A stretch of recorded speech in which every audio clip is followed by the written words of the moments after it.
Tonight on Brian Ross Investigates, the Saudi crackdown on dissidents and journalists. He refused to toe the line, to shut up, to take the king's shilling. Even comedians are a target. Saudi Arabia was basically the boy band manager of 9/11. They didn't write the songs, but they helped get the group together. And a shout out to the journalism that exposed a sweetheart deal for a billionaire sex offender. What he ended up pleading to was a joke. The sentence he served was even a bigger joke. And then his probation was a slap in everybody's face. From the Law&Crime Network studios in New York, this is Brian Ross Investigates. And good evening. Welcome to our premiere broadcast. Tonight we investigate how dictators and despots are said to be using the latest in high technology to track down those who dare to speak out against them. Whether the same social media that has given an unfiltered voice to dissidents is now being used to find them, to imprison them, and in some cases, to kill them. At the heart of the Arab Spring, the movement that released decades of disgust and anger with corrupt and brutal leaders, was the ability for instant communication with cell phones, social media like Twitter. That has been the double-edged sword, that is the double-edged sword of social media. Sarah Lee Whitson of Human Rights Watch. A tool that allowed citizens to communicate with each other without the filter of their government propaganda media, that allowed them to exchange opinions, that allowed them, most importantly, to share information, has been turned against them, sometimes with blunt instruments where the internet is just turned off, but governments can't sustain that for too long because then their internet is also turned off, to surveillance, and surveillance technology sold by Western companies, by Israeli companies, that allows them to violate all manners of the privacy of their citizens, to surveil them and then to put them in jail.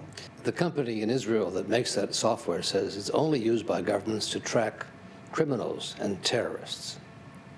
Well, obviously, that's not the case. Whitson cites the case of the Saudi journalist Jamal Khashoggi, lured to his country's embassy in Turkey and then killed by a security team that American intelligence officials say reported to the Saudi Crown Prince. According to a report from a research group at the University of Toronto, Khashoggi's phone calls to a fellow dissident were being tracked with sophisticated surveillance technology software sold by an Israeli company. Obviously, we know that this technology was used to infiltrate the telephone of a Saudi activist who's now in Canada. And in fact, what he said is that this is how the government was able to view and monitor all of his WhatsApp exchanges with Jamal Khashoggi. And so do you think that was a factor in how they were able to figure out how they would lure him to the embassy in Turkey? I think that he believes, and at the time Jamal felt, that it certainly revealed the extent to which he was critical of the Saudi government, perhaps even more critical than he had otherwise publicly stated. And so it was definitely a breach of his personal opinions. Whether they would have tried to entrap and kill him otherwise, probably. And now the death of Khashoggi has rallied human rights groups around the world to demand the Saudis and those companies they say help them track dissidents to come clean about how they operate. He refused to toe the line, to shut up, to take the king's shilling. Had he done so, he'd be rich and very much alive today. But Jamal wouldn't play the game. These leaders do not hesitate to cut down thousands of people to restrain all of us and our freedom, and sustain the status quo. Their reasons for draconian rules and restraints are purely selfish. They wish to remain in power eternally, and they wish to enjoy nations' wealth illegally. Your voice has only amplified in your death a roar to your real-life whisper, reaching millions more than you might have ever dreamed of reaching. 2 million Twitter followers? Ha! That's nothing to the audience you have commanded and raised up today. And as for Twitter, based in San Francisco, Human Rights Watch says it has lots of questions about its practices in the wake of Khashoggi's murder. They have a duty to ensure that the information of their users is kept confidential, that the information of their users is not shared or breached by governments. And we know, for example, specifically in the case of Twitter, that there was a Saudi spy who actually infiltrated into Twitter, was elevated in the ranks as an engineer there, and was believed to be surveilling the true identities, the personal information of Saudi Twitter users. So they had somebody inside Twitter in their Middle East operation? They did have someone inside Twitter, and he was subsequently fired. In a statement to Brian Ross Investigates, a Twitter spokesperson said, "We rigorously limit access to sensitive account information to a very small group of employees with extensive security and privacy training. No other personnel have the ability to access this information, regardless of where they operate, and none of these teams are based within the Middle East region." Twitter says it does not knowingly give that sort of information to any government. Do you accept that? No, we don't accept it. We know that they sell their information, they sell the sliced and diced information at different tiers, at different levels, sometimes to private users, but what protections do they put in place to ensure that those private users don't in turn pass it on to governments? And Whitson says they believe one of the Crown Prince's closest advisors, Saud al-Qahtani, implicated in the murder of journalist Khashoggi, had an arrangement to receive some of that Twitter information from a private company. He bragged about having a troll army of flies to attack dissidents. He bragged about being Lord of the Flies. He tweeted threats to Saudis who were criticizing the government on Twitter to say, "We can get you, we have secret ways of getting you." So this is something that the Saudi government has publicly bragged about. But is it fair to blame Twitter for that?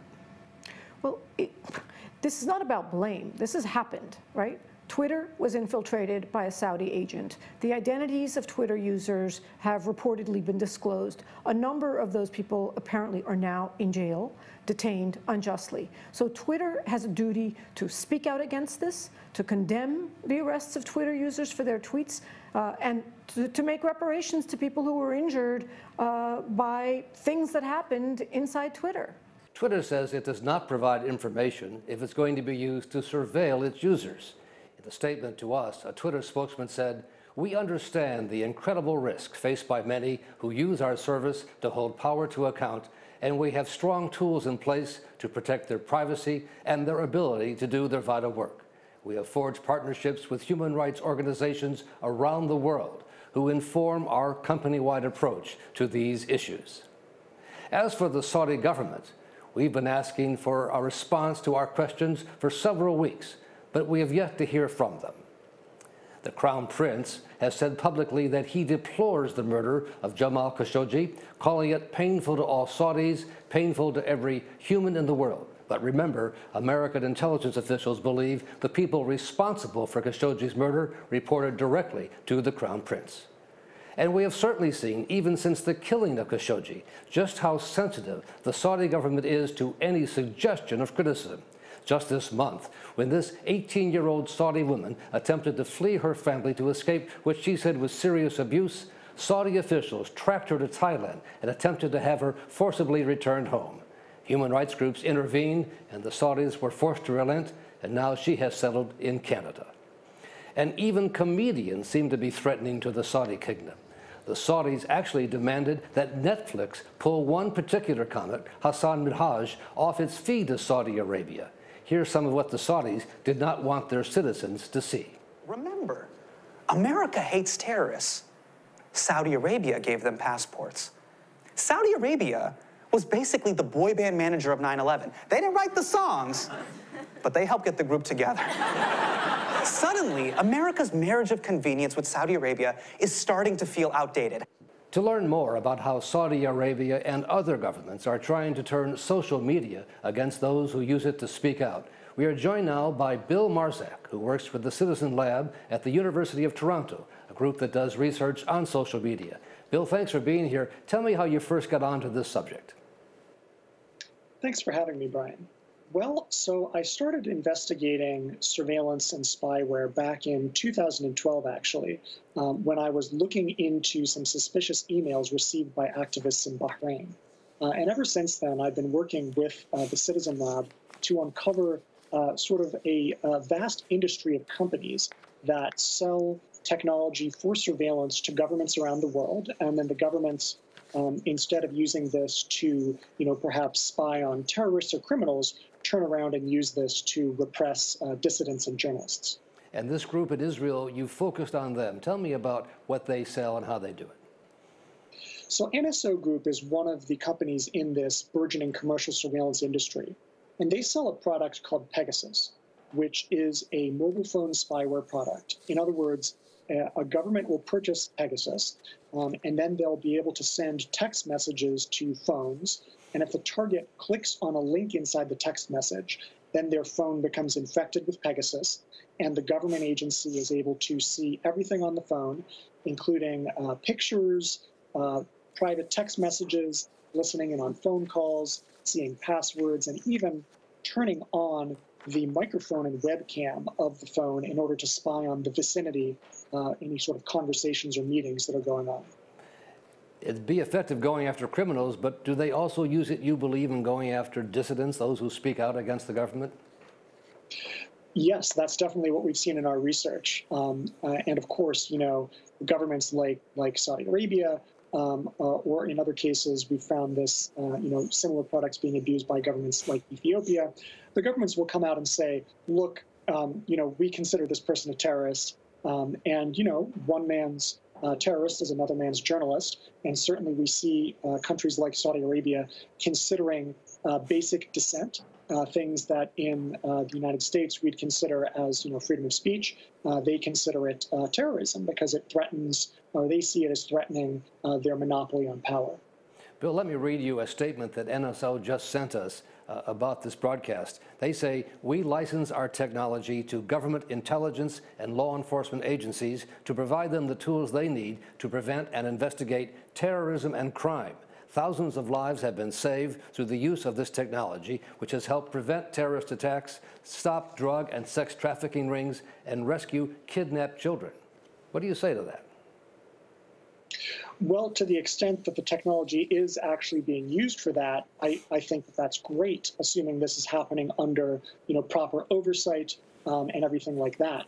But certainly what we've uncovered in our extensive research on NSO Group is a troubling pattern where multiple clients, so clients that we believe are linked to Saudi Arabia, Mexico, the United Arab Emirates, are all using this product to target journalists and activists simply for, what they say or the way that they say it, specifically because they say things that are, perhaps going against the government's position. So, to the extent that this is being used against terrorists and serious criminals, I think that that is great, but there's clearly a problem here as well. They say they have no involvement whatsoever in the murder of the journalist Jamal Khashoggi. Is there any evidence to the contrary? Well, so with regard to NSO Group specifically, there are, a lot of unknowns that we can't really know from a purely technical analysis. So what we do know from the technical side is that we have very high confidence that the phone of a Canadian dissident who was regularly talking with Jamal Khashoggi was infected with Pegasus, and a Saudi-linked operator was spying on, would have had the opportunity to spy on pretty much everything on that phone. Now, did NSO Group know that this was going on? Well, that's hard to say because we don't know from a technical point of view to what extent NSO is looking over the shoulders of its clients. So how do you limit or curb the use of this by people who are using it for nefarious purposes to crack down on dissidents and criticism? Well, I think that that's a great question, and I think that one of the ways to do that is if you're a company like NSO Group, look at who your customer is. So if you're selling to for instance maybe like a Western country that has perhaps stronger institutions that can oversee any sort of government surveillance, well, that's one thing. But if you're going to sell to a government like Saudi Arabia or like the United Arab Emirates, where we're talking about pretty much absolute dictatorships where there really is no oversight over the surveillance, and the law is essentially what the ruling family says the law is. So in those sorts of cases, you've got to expect that there's going to be abuse.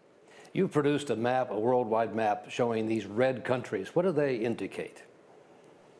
Well, so we released a report at Citizen Lab showing countries in which we found evidence that there were one or more victims, in other words, people who were infected with Pegasus in that country. Now, these are not necessarily, in all cases, governments which have purchased the system or are using the system. We can't see that from a technical point of view, but what we can see is the location of where these infected devices are.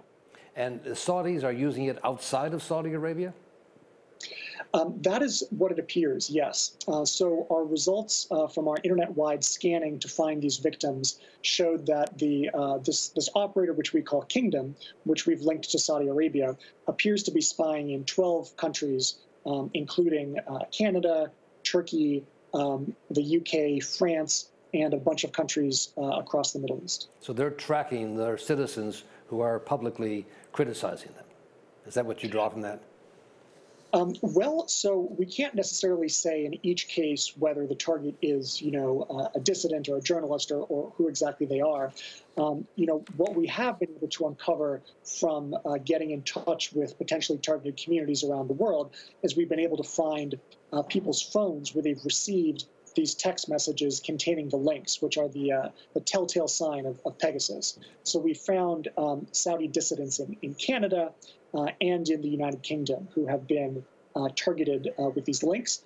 There was also a report from Amnesty International last year where they identified that one of their staffers at Amnesty actually received one of these SMSs and were able to connect that to the Kingdom operator, which is linked to Saudi Arabia. How much are these governments paying for this Pegasus software? Well, in the case of any specific government, of course, those documents are under wraps and hard to get to. But based on leaked documents that we've seen and reports in the news media, it appears that when NSO Group is selling the system, they pitch it, a price tag somewhere in the order of, high tens of millions or low hundreds of millions, and it winds up, being sold, again, according to these leaked documents, for roughly that price. Perhaps paid over a period of a few years. That's a huge figure, a lot of money at stake. Bill Marzek, thank you very much for joining us. Thanks so much for having me. When we come back, a shout out for some outstanding journalists. How a billionaire sex offender in Miami avoided a long prison term.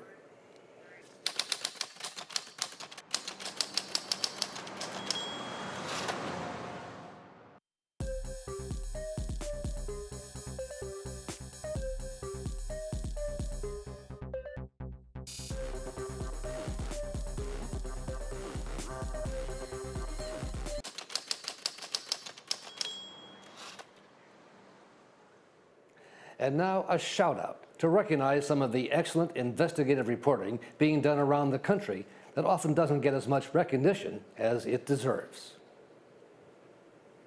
Today, a shout out to the Miami Herald for its explosive investigation into how this billionaire, convicted sex offender Jeffrey Epstein, was able to get what was essentially a slap on the wrist for abusing dozens of underage girls. We didn't really know how many there were.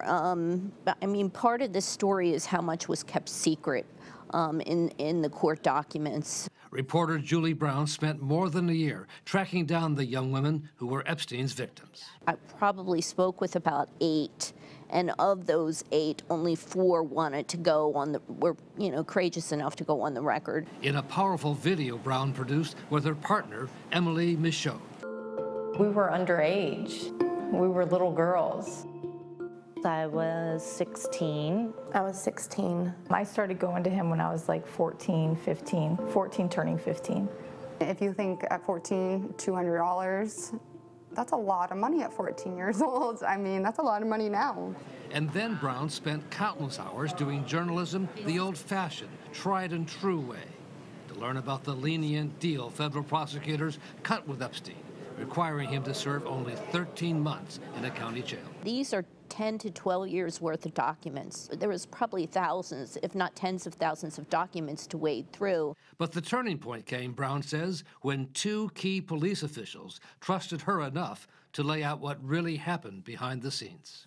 It started out, give a man a back rub, but many cases it turned into something far worse than that, elevated to a crime, and a serious crime. What he ended up pleading to was a joke. The sentence he served was even a bigger joke, and then his probation was a slap in everybody's face. I think once the police chief was willing to go on the record with me and the lead detective, both of them had never given interviews before, and I think after we did their interviews, we really realized how good of a story we had, and it went to the heart of how much influence Epstein had, and how he and the people that work for him bullied everyone associated with this case. And look, who knows what else is going to come out?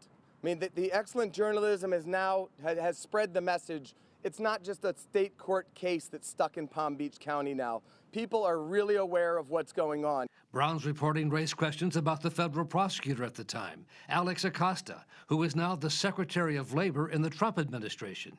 He seemed to go to great lengths to cut a lenient deal with Epstein and keep the whole process secret, according to Brown. Acosta defended the deal during his Senate confirmation hearings. Just that Mr. Epstein should plead guilty to 2 years, register as a sex offender, and concede liability so the victims could get restitution.